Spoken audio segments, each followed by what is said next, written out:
नमस्कार दोस्तों, आपका स्वागत है आज के इस नए वीडियो में। आज की इस वीडियो में हम पोस्ट ऑफिस की आरडी यानी कि रिकरिंग डिपॉजिट स्कीम के बारे में बात करेंगे।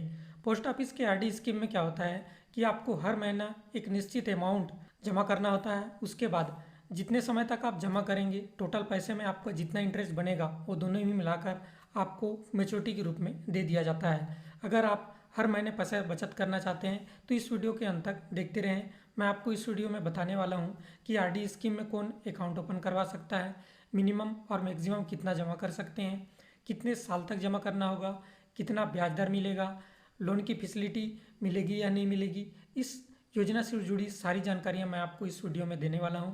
तो बिना स्किप किए वीडियो के अंत तक बने रहें और चैनल पर नए हैं और ऐसी जानकारी लेते रहना चाहते हैं तो मेरे इस चैनल को आपको सब्सक्राइब कर लेना चाहिए। दोस्तों, सबसे पहले जानते हैं कि इस अकाउंट को कौन ओपन करवा सकता है। तो पोस्ट ऑफिस में आरडी अकाउंट को ओपन करवाने के लिए एज को लेकर कोई लिमिटेशन नहीं है, यानी आप माइनर के नाम से भी अकाउंट ओपन करवा सकते हैं और बड़ों के नाम से भी। यहाँ पर आप सिंगल और जॉइंट दोनों ही प्रकार का अकाउंट ओपन करवा सकते हैं, लेकिन अगर आप जॉइंट अकाउंट ओपन करते हैं तो 3 ही मेंबर मिलकर जॉइंट अकाउंट ओपन किया जा सकता है। अगर आप माइनर के नाम से ओपन कर रहे हैं अकाउंट, यानी जिसकी उम्र 18 साल से कम है, तो उसके नाम से भी अकाउंट तो ओपन किया जा सकता है, पर वो पेरेंट्स के बिहाफ में ओपन किया जाएगा।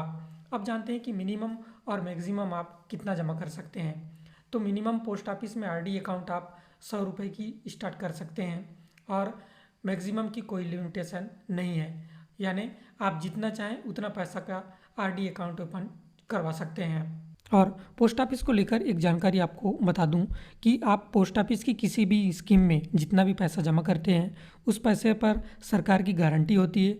आप जितना भी पैसा जमा करेंगे वो 100% आपका सुरक्षित है। तो आप जितना चाहें उतने की पोस्ट ऑफिस में आरडी अकाउंट चालू करवा सकते हैं। तो यहाँ पर आपको आरडी अकाउंट पर एक चीज़ ध्यान देना होगा कि अगर आपने 1 से 15 तारीख के बीच में अकाउंट ओपन किया है तो अगला जो प्रीमियम है या जो भी आपका आरडी अमाउंट है तो अगले महीना भी आपको उसी ड्यूरेशन में ही जमा करना होगा, 1 से 15 के बीच में। अगर आपने 16 से 31 या 30 तारीख के बीच में अकाउंट ओपन करवाया है तो अगले महीना भी आपको 16 से 30 के समय में ही अपना जो आरडी अमाउंट है वो जमा करना होगा। अब जान लेते हैं कि पोस्ट ऑफिस में अगर आपने कोई डिफ़ॉल्ट की, यानी आप अपने जो रेगुलर आरडी अमाउंट है वो जमा नहीं करते तो क्या होगा। अगर आप हर महीने अपना प्रीमियम जमा नहीं करते तो आपका जितना भी आरडी अमाउंट है उसमें 1% का चार्ज लिया जाएगा। मान लेते हैं कि अगर आपका आरडी का अमाउंट 100 रुपये है तो आप जितने माह का पैसा नहीं देंगे उसमें हर महीने में 1 रुपया चार्ज लगेगा, यानी 1% का चार्ज लगेगा। अगर आप 3 महीना पैसा जमा नहीं करते तो 3 महीने का 3 रुपया चार्ज होगा और जो आपका 300 रुपया है आरडी अमाउंट वो भी जमा करना होगा। अगर आप रेगुलर 4 महीने तक आरडी का पैसा जमा नहीं करते तो आपको 2 महीने का समय दिया जाएगा उसको फिर से चालू करवाने का। अगर आप उस 2 महीने में भी अपना आरडी अकाउंट को चालू नहीं करते तो इस केस में आपका आरडी अकाउंट बंद कर दिया जाएगा। अब बात करते हैं कि आरडी अकाउंट में आपको कितने साल तक पैसा जमा करना होगा।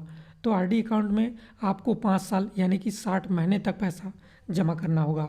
आरडी अकाउंट की और एक अच्छी बात कि आपको इसमें एक साथ पैसा जमा करने पर आपके जो आरडी अमाउंट है उसमें आपको छूट दी जाती है। इसे एक एग्जांपल की मदद से समझते हैं। मान लेते हैं आपका आरडी अमाउंट जो है हर महीने 100 रुपये का है, तो अगर आप 6 महीने का अमाउंट एक साथ जमा करते हैं 600 रुपये, तो आपको 1 महीने के जो अमाउंट है 100 रुपये उसमें 10 रुपये का छूट दिया जाएगा।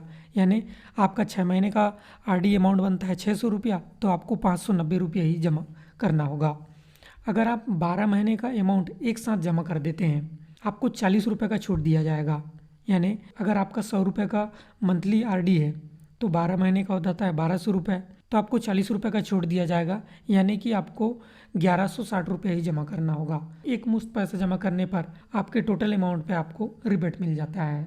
अब बात करते हैं लोन बेनिफिट की। अगर आपने आरडी अकाउंट में 1 साल या उससे अधिक तक पैसा जमा किया है तो आपको टोटल अमाउंट आपका जितना जमा है उसका 50% आपको लोन के रूप में दिया जाएगा और उस लोन पर आपको 2% एक्स्ट्रा इंटरेस्ट लिया जाएगा। यानी कि अगर आपका मान लेते हैं राउंड फिगर कि आपका 6% का आपको आरडी पर रिटर्न मिल रहा है, तो आपको लोन जो दिया जा रहा है वो 8% के रेट पर दिया जाएगा। तो उस लोन को आप चाहें तो आप पे कर सकते हैं, या आप जितने साल की आरडी चला रहे हैं उतने साल तक चलते रहने दें।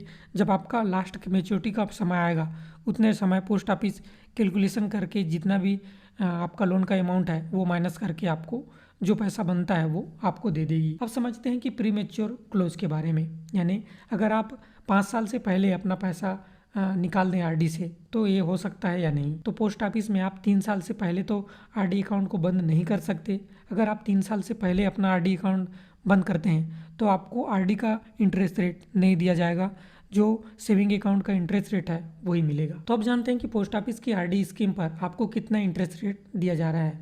तो 1 अक्टूबर 2023 से पोस्ट ऑफिस ने अपने आरडी स्कीम के इंटरेस्ट रेट पर बढ़ोतरी की है। 1 अक्टूबर 2023 इसे बढ़ाकर 6.7% का रिटर्न क्वार्टरली कंपाउंडेड आपको दिया जाता है पोस्ट ऑफिस की आरडी स्कीम पर। अब एक एग्जांपल की मदद से समझते हैं कि कितने की आरडी अकाउंट ओपन करवाने पर आपको कितना बेनिफिट दिया जाएगा। अगर आप 5,000 रुपये की आरडी अकाउंट ओपन करते हैं, 6.7% का आपको रिटर्न दिया जाएगा। तो 5 साल में आपका टोटल जमा होगा 3 लाख रुपये। तो मैच्योरिटी पर आपको मिलेगा 3,56,829 रुपये। अगर आप 10,000 रुपये की आरडी अकाउंट ओपन करते हैं, 6.7% का आपको रिटर्न मिल रहा है, तो 5 साल में आपका टोटल जमा होगा 6 लाख रुपये और आपको मैच्योरिटी पर मिलेगा 7,13,658 रुपये। 20,000 रुपये की आरडी अकाउंट ओपन करते हैं तो आपका 5 साल में टोटल जमा होगा 12 लाख रुपये और मैच्योरिटी पर आपको मिलेगा 14,27,316 रुपये। अगर आप 50,000 रुपये की आरडी अकाउंट ओपन करते हैं तो आपका 5 साल में टोटल अमाउंट होगा 30 लाख रुपये और आपको मैच्योरिटी पर मिलेगा 35,68,291 रुपये। तो दोस्तों आज की इस वीडियो में फिलहाल इतना ही। अपनी राय कमेंट में देना ना भूलें। थैंक यू दोस्तों वीडियो के अंत तक बने रहने के लिए।